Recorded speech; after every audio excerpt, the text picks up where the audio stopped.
Hello everybody, and today I'm reviewing Shazam, The Fury of the Gods. So this came out back in March of last year, and it's almost a year, I don't know, but this is the sequel to Shazam. So I might as well give my history on Shazam and give my thoughts on the first Shazam. I liked the first Shazam movie. When I first saw it, I didn't really care for it, but then I rewatched it, and I actually thought it was really good.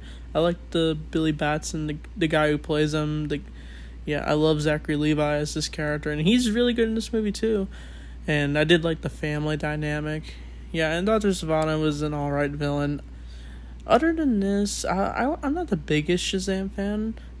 Like, I've seen his Lego movie I reviewed a few years back, and I've always wanted to see like Lego Shazam, and then I finally got his minifigure. Other than that, I'm not really too much into Shazam, like I said.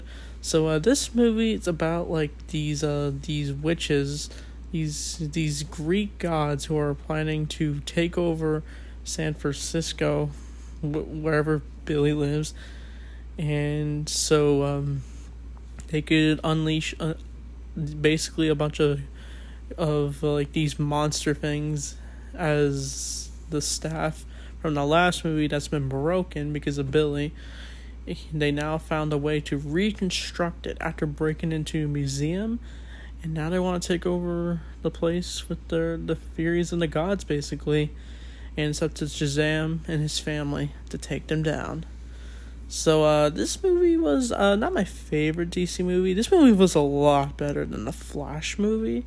But I gotta be honest, the reason why I'm not really into the DC movies, because I know they're getting rebooted, because we're getting James Gunn's DCU.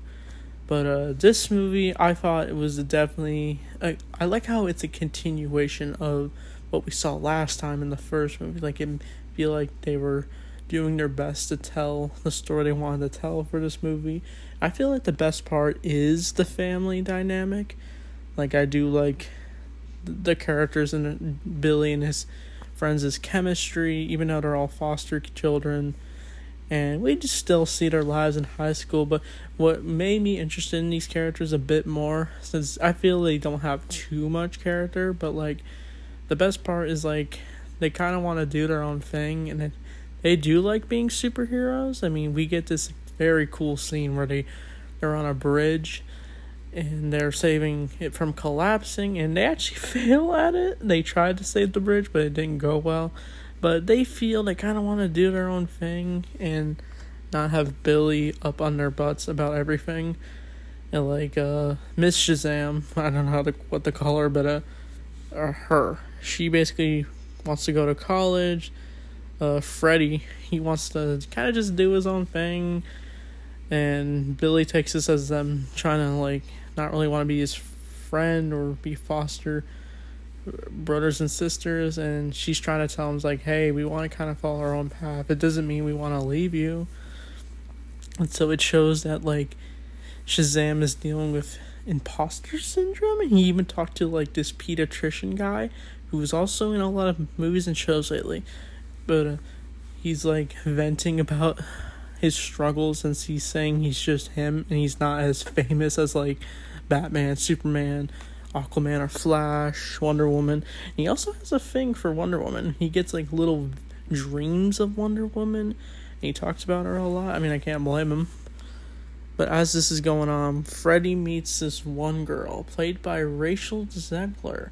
So Rachel Zegler she's been highly talked about on the internet a lot, and I really don't understand the hatred towards her. It's been taken way too over the top.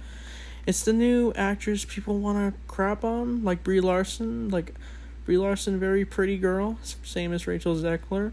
They say one thing, and I guess it makes people angry? I don't know. But, Rachel Zegler, she's really cute in this movie. She actually has a big plot twist in this movie. She starts a relationship with Freddy after dealing with some high school bullies. But we also get, I'm going to randomly say this, we get a random cameo from Dietrich Banner. If you don't know who that is, he's the voice of Batman from The Brave and the Bold. And when I saw him in this movie, I was like, what is he doing in this movie? But as this is going on, the witches are back, and they're ready to take over Billy's hometown, and they basically want the staffing. And but it's revealed that Rachel Zegler's character is revealed to be a part of these two witches.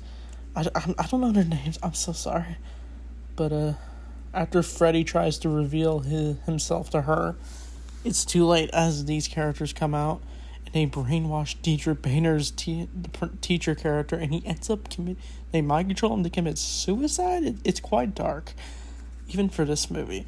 But Freddy is kidnapped, and these witches put like a giant force field all over the town, and Shazam tries to get there in time, but it's too late as Freddy's kidnapped and taken to the fortress.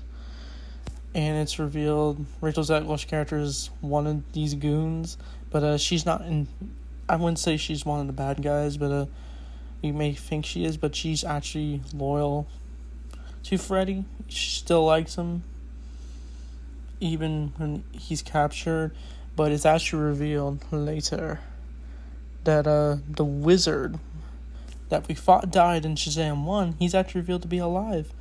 So yeah, I actually really like what they did with the wizard in this movie. Like, at the end of the movie, I'll get to that in a bit, but him and Freddy team up and they try to escape the dungeon they're at, and that's where they run into the dragon of this movie. Like, it's this giant CGI dragon, and actually it looks really nice. It looks like Godzilla, sort of.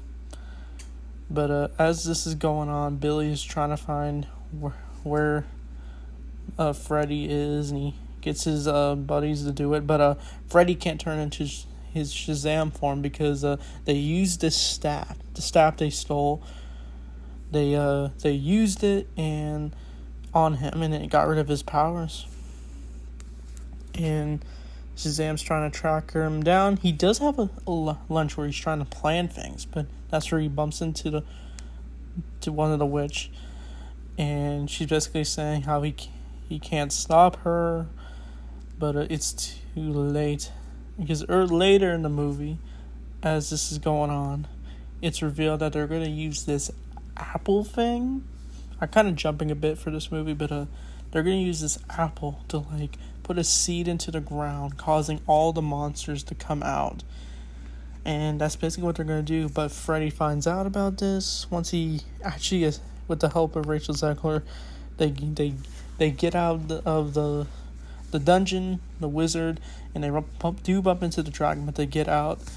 And then that's where they find the apple, and he tries to take it, but he ends up creating a signal where Shazam finally finds him, and we get into this big fight.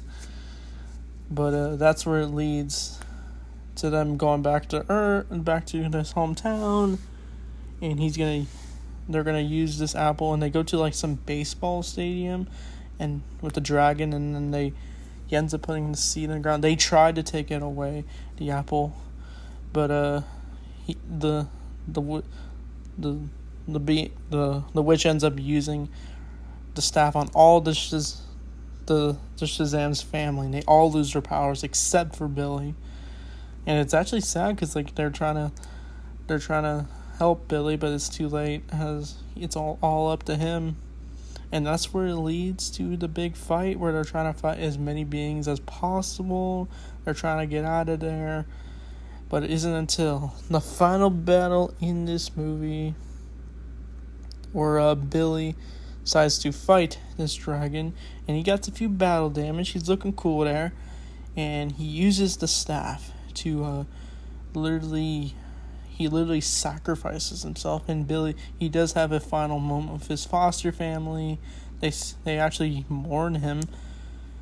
But I thought this movie wouldn't have much stakes. I thought that would be it. They would defeat the witches. But actually, it's revealed that like this girl, one of them, she actually betrays her, and she ends up stabbing her and betrays her, and they try to seek her advice on how to defeat the dragon. And that's what Billy does. He uses the staff. and shoves it into the dragon, and we think Billy's alive. But no, Billy actually dies. I was actually shocked they were going to kill Shazam off. It was shocking because they actually feel the emotions when the Foster family mourns his loss. But once they go to his funeral, but out of nowhere, Wonder Woman actually shows up, and she uses the staff to create the tree, regrow everything, and they end up bringing back Shazam, which was wild. Yeah, and the Wonder Woman cameo, they randomly showed it in a TV spot, which was odd. I don't know why they did that, but anyway, I do like Gal Gadot. Seeing her as Wonder Woman, I mean, if I saw Wonder Woman and she was real, I'd be shocked too. But I think the movie ends because after they reunite with the Wizard, they were glad that he's alive, and it's revealed that they thought he was gonna live in the pocket dimension, but he actually says he wants to learn what life is like. And yeah, and he even shaves his beard, his hair, like he looks sharp, and that's where the movie ends. And I think Freddie and Rachel Zegler are still dating, and it's actually revealed that she's 1,000 years old, which is a weird. She looks like a 22-year-old girl, but her physical form is like 1,000 years old, and which is wild. It's an age difference for sure. But anyway, that's Shazam 2. And we get this post-credit scene that leads nowhere. We see the two characters from Peacemaker. They're going to offer Billy to join the Justice Society. He asks what's the difference between Justice League and Justice Society. But yeah, that's Shazam 2. Yeah, it was a pretty solid sequel. Not my favorite, but I think it's a lot better. I think this movie could have gotten a better following. It just sucks since a lot of superhero movies weren't really doing well this year, or maybe movies in general. But I probably give this movie like a 7 out of 10. It's a lot of fun. Then the more I was talking about it. But the next review, I think I'm doing Justice League War World, so that should be fun. So that being said, thanks for watching, and see you guys next time.